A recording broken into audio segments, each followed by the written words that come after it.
And today we're going to talk about the Learn for Life manifesto. My first question to you is your manifesto proposes that knowledge is a human right, should be on par with clean water or healthcare. How does this new principle practically shift our approach to education, especially for those who historically faced economic or geographic barriers?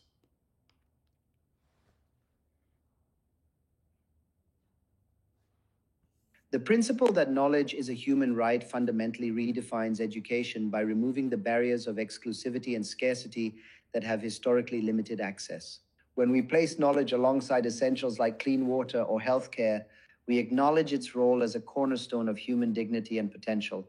This shift compels us to rethink education not as a privilege, but as a universal necessity accessible to all, regardless of geography, income, or social status. Practically, this means leveraging technology to bridge gaps that traditional systems have left unaddressed.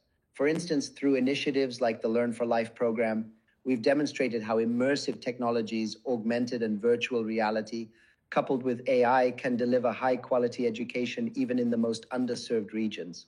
I recall our work in Ethiopia and Papua New Guinea, where we introduced learning hubs equipped with basic computers and offline AR/VR modules.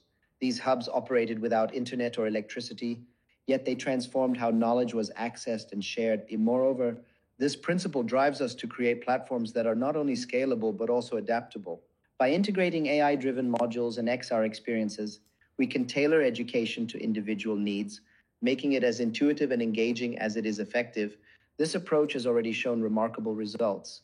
For example, in South Africa, we've seen returns on investment in education technology that exceed $20 million over 5 years, proving that even low income countries can achieve significant economic and educational gains through these innovations.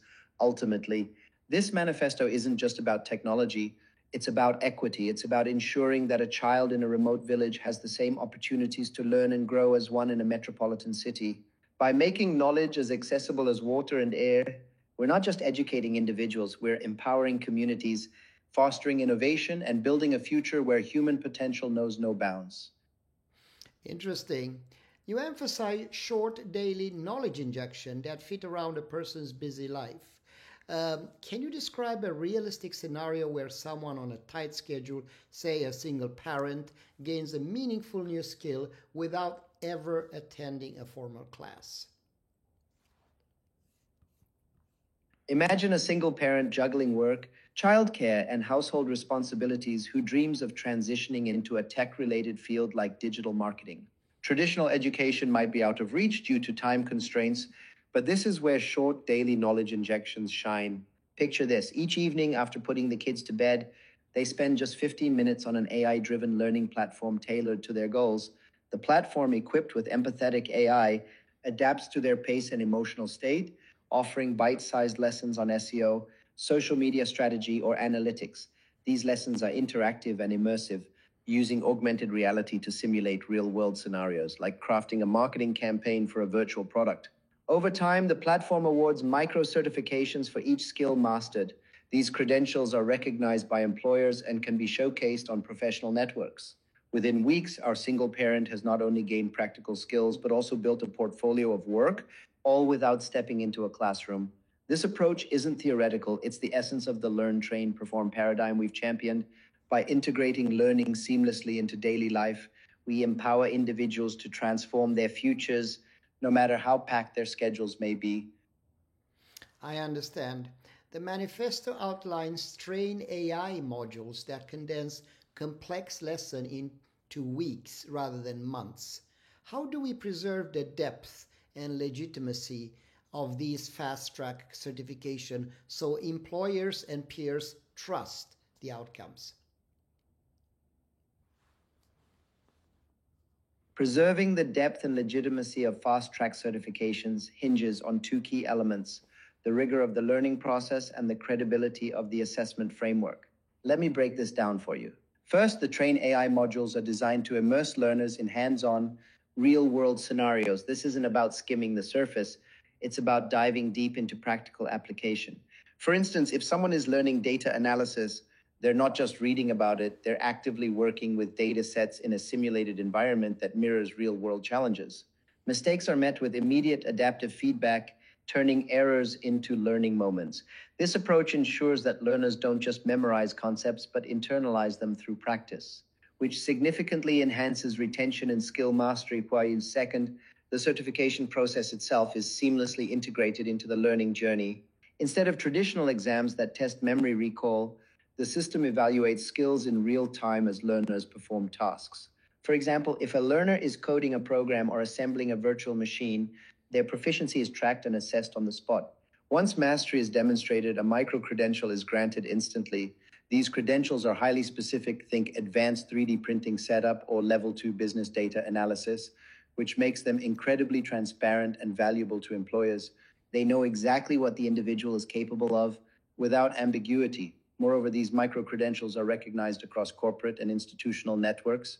Thanks to partnerships and standardization efforts, this global recognition is critical for building trust. Employers appreciate the precision and relevance of these certifications as they directly align with the skills needed in today's workforce. It's a system that not only accelerates learning, but also ensures that the outcomes are both credible and actionable. In essence, the depth comes from the immersive, hands-on nature of the training, and the legitimacy is anchored in real-time, performance-based assessments. This combination creates a robust framework that both learners and employers can trust. It's not just about learning faster, it's about learning better. I got it. Unlike basic AI chatbots, MentorXR adapts to the emotional cues and personal learning styles. Which specific features ensure learners remain both motivated and emotionally supported instead of feeling monitored or overwhelmed by this advanced artificial intelligence? MentorXR is designed to feel like a supportive guide rather than an intrusive monitor, and this is achieved through a combination of empathetic design and advanced AI capabilities. One of the standout features is its ability to detect and respond to emotional cues in real time. For instance, using camera-based emotion analysis, it can recognize signs of confusion, frustration, or even boredom like furrowed brows, sighs, or inattentive glances, and adapt its teaching style accordingly. If it senses you're struggling, it might simplify the content or offer additional examples, while confidence might prompt it to skip ahead to more advanced material. Another key element is its conversational nature. MentorXR engages users in natural dialogue, using lifelike expressions, gestures, and a human-like voice to create a sense of connection. This isn't just about delivering information, it's about fostering a collaborative learning experience. For example, if you're learning about the solar system, MentorXR might not only present a 3D AR model, but also adjust the level of detail based on your prior knowledge or preferences, ensuring the content feels tailored rather than overwhelming. Additionally, the platform's ability to personalize learning extends to pacing and format. It remembers your preferences, whether you learn better through short videos, interactive simulations, or textual explanations, and adapts to match your style. This deep personalization ensures that every session feels intuitive and engaging, reducing the risk of fatigue or disengagement. Ultimately, the goal is to create an environment where learners feel empowered and understood. By blending emotional intelligence with adaptive learning, MentorXR transforms education into a journey that's as motivating as it is effective. It's not just about teaching, it's about truly connecting with the learner. I got it. Now, one powerful idea is transform libraries or community center in augmented reality and AI-powered learning hubs. What evidence or experience do you have to show these local incubators? The evidence lies in decades of truly bridge skills? Could you clarify what you mean by stop truly bridge? Are you referring to bridging gaps in education, technology, or perhaps something else entirely? Let me know so I can provide a more precise and meaningful response. Yeah, let me rephrase the question. One powerful idea is transforming libraries or community centers into augmented reality AI-powered learning hubs. What evidence or experience do you have to show these local incubators can truly bridge skills gaps in marginalized or rural area? The transformation of libraries and community centers into augmented reality and AI-powered learning hubs has already shown immense promise in bridging skills gaps, especially in marginalized and rural areas.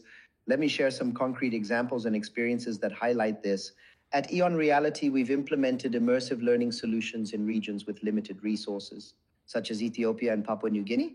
In these areas, we introduced AR and VR modules that function offline, requiring neither internet connectivity nor advanced infrastructure.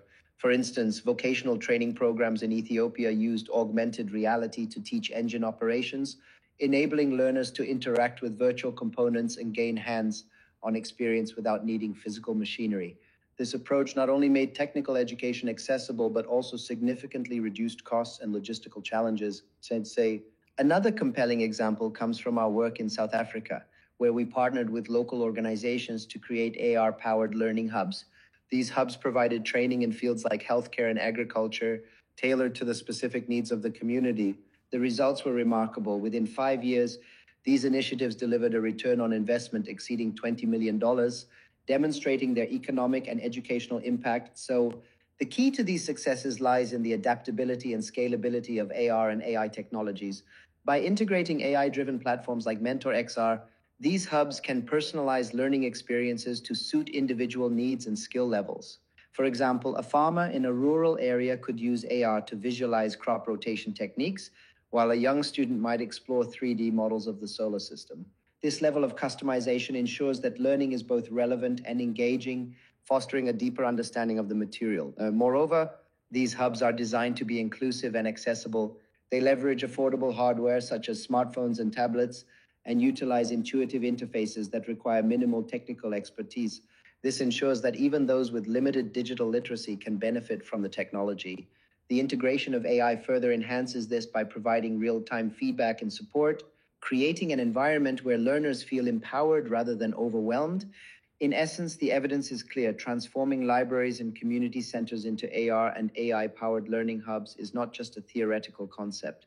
It's a proven strategy for bridging skills gaps and empowering communities. By combining cutting-edge technology with a deep understanding of local needs, we can create a future where education is truly universal and transformative. Thank you. You proposed worldwide cooperation among tech giants, universities, and philanthropic groups. What are the key policy levers, funding models, regulations, or incentives that will help these alliances keep their promise of universal knowledge access? To ensure that a global alliance among tech giants, universities, and philanthropic groups fulfills its promise of universal knowledge access, we must focus on a blend of strategic policy levers, innovative funding models, and carefully crafted incentives. Let me break this down for you. First, policy levers must prioritize inclusivity and standardization. Governments and international bodies should establish frameworks that mandate open access to educational content created by these alliances. For instance, policies could require that AI-driven learning platforms like MentorXR offer free or low-cost versions for underserved communities. Additionally, global standards for micro-certifications and AR/VR-based credentials would ensure their recognition across borders, making them universally valuable to employers and learners alike. Funding models are equally critical. A hybrid approach combining public funding, private investment, and philanthropic contributions can create a sustainable ecosystem. Governments could allocate a percentage of their education budgets to support AR/VR learning hubs in rural areas, while tech giants might contribute through corporate social responsibility initiatives. Philanthropic organizations, in turn, could fund pilot programs and research to refine these technologies. For example, partnerships like those we've seen with UNIDO in Ethiopia demonstrate how targeted investments can yield transformative results. Incentives play a pivotal role in encouraging participation. Tax breaks or subsidies for companies that contribute to open-source educational platforms could drive innovation while ensuring accessibility. Universities could be incentivized to collaborate by receiving grants for developing AR/VR curricula or training faculty in these technologies. Moreover, introducing gamified elements such as leaderboards or badges for institutions that achieve significant outreach could foster a sense of healthy competition and shared purpose. Finally, regulations must address potential pitfalls such as data privacy and equitable access. Clear guidelines on how learner data is collected and used will build trust, while policies ensuring that AR/VR hardware remains affordable will prevent the creation of new digital divides. This is particularly important in regions where economic hardships or political inertia have historically hindered technological adoption. In essence, the success of such an alliance hinges on a shared commitment to equity, transparency, and innovation. By aligning policy, funding, and incentives with these principles, we can create a world where knowledge truly becomes a universal right, accessible to all. Yes, one thing that is a bit scary, you suggest that advanced XR and brain computer interfaces capture detailed user data from emotional states to biometrics. How does your manifesto ensure robust privacy rights and ethical safeguards so users remain in control of their own information? The concerns you raise are absolutely valid, and they're central to the ethical framework outlined in the manifesto. When we talk about advanced XR and brain computer interfaces capturing data like emotional states or biometrics, the potential for misuse is significant. That's why the manifesto emphasizes robust privacy rights and ethical safeguards to ensure users remain in control of their information. First and foremost, the principle of data minimization is key. This means only collecting the data that is absolutely necessary to personalize the learning experience or ensure security, and discarding it once its purpose is fulfilled. For example, if emotional data is used to adapt a lesson to a learner's mood, that data is not stored beyond the session unless the user explicitly consents to it. Second, informed consent is non-negotiable. Every user must fully understand what data is being collected, how it will be used, and for how long it will be retained. This is facilitated through user-friendly dashboards that allow learners to manage their data preferences, opt out of certain types of data collection, or even delete their data entirely if they choose. Additionally, secure storage and encryption are critical. All biometric and emotional data must be protected using open, robust encryption protocols to prevent unauthorized access or exploitation. For instance, if a brain-computer interface captures neural activity to enhance learning, that data is encrypted and stored in a way that only the user or authorized systems can access it. The manifesto also sets clear ethical boundaries to prevent manipulative or exploitative practices. For example, if the system detects boredom or frustration, it will focus on improving the learning experience rather than using that emotional state to push unrelated content or upsell features. This ensures that the technology remains a tool for empowerment, not manipulation. Finally, there's a commitment to transparency and accountability. Public scoreboards or dashboards can track the overall impact of these technologies, such as the number of micro-credentials issued or the rate of skill acquisition, without compromising individual privacy. This fosters trust and collective motivation while keeping the focus on the broader mission of universal knowledge access. In essence, the manifesto is built on the belief that technology should serve humanity, not the other way around. By embedding these safeguards into the very fabric of XR and AI systems, we can harness their transformative potential while respecting and protecting the dignity of every user. It's about creating a future where innovation and ethics go hand in hand. Okay. Now, the manifesto envisions short knowledge pulses where families can learn together through playful, supportive means. What cultural social shifts needs to happen so that continuous learning and empathy become normal rather than a niche lifestyle? To make continuous learning and empathy a societal norm rather than a niche lifestyle, we need to foster a cultural shift that redefines how we value education and human connection. This begins with embedding the idea that learning is not confined to classrooms or age brackets, but is a lifelong, shared journey. Families, workplaces, and communities must embrace learning as a natural, joyful part of daily life. One critical shift is normalizing microburst learning rituals, short, engaging sessions that fit seamlessly into everyday routines. Imagine families gathering for 10 minutes after dinner to explore an augmented reality module on ancient civilizations or solve a cooperative puzzle that teaches environmental sustainability. These playful, supportive activities transform learning into a bonding experience, reinforcing the idea that curiosity and growth are communal values rather than solitary pursuits. Another essential change is promoting empathy as a core skill, not just a virtue. AI mentors like MentorXR can guide families or groups through empathy exercises, such as role-playing scenarios that encourage understanding diverse perspectives. These sessions could be as simple as exploring cultural traditions through AR or as profound as discussing ethical dilemmas together. By integrating empathy into learning, we cultivate a culture that values emotional intelligence alongside intellectual growth. To support these shifts, we need public spaces, libraries, Community centers, even parks, transformed into hubs for collaborative learning. These spaces should offer accessible tools like AR devices and AI mentors, ensuring that families from all backgrounds can participate. This inclusivity is crucial for making continuous learning a universal norm rather than a privilege. Finally, we must celebrate and share stories of families and communities that embrace this lifestyle. Social recognition can be a powerful motivator. When we see others thriving through shared learning and empathy, it inspires us to adopt similar practices. Over time, these cultural shifts can weave continuous learning and empathy into the fabric of everyday life, making them as natural and essential as sharing a meal or a conversation. I understand. Of your 10 recommended steps to reach Human 2.0, like micro credentials, community projects, or tech fasting, if a reader could only start with one, would you highlight for maximum impact on both personal growth and community uplift? If I had to highlight just one step for maximum impact, it would be engaging in our community projects that leverage your skills in a real world context. Why? Because this practice embodies the essence of the learn, train, perform cycle, creating a ripple effect that uplifts both the individual and the community.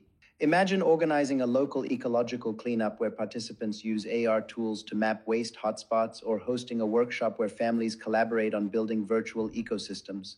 These projects not only solidify your own learning, but also inspire others to see the tangible benefits of accessible knowledge.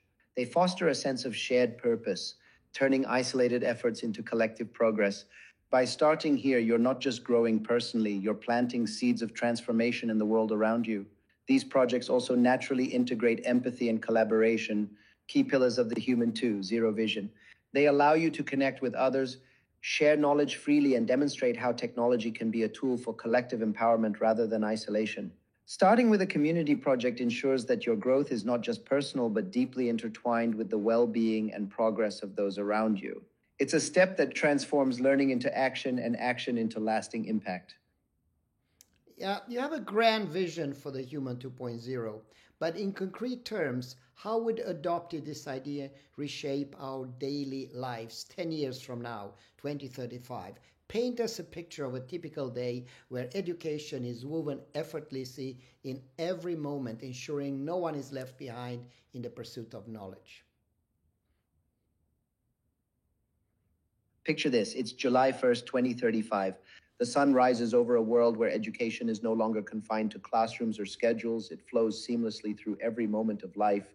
Like air or water, let's follow two individuals, Akira and Mia, as they navigate their day, embodying the promise of Human 2.0.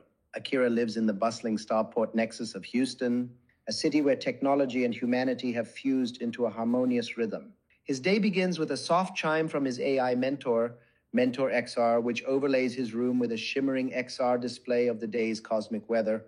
As he sips his morning coffee, he reviews a collaborative project with Lunar Outposts using augmented reality to manipulate 3D models of Mars-bound cargo.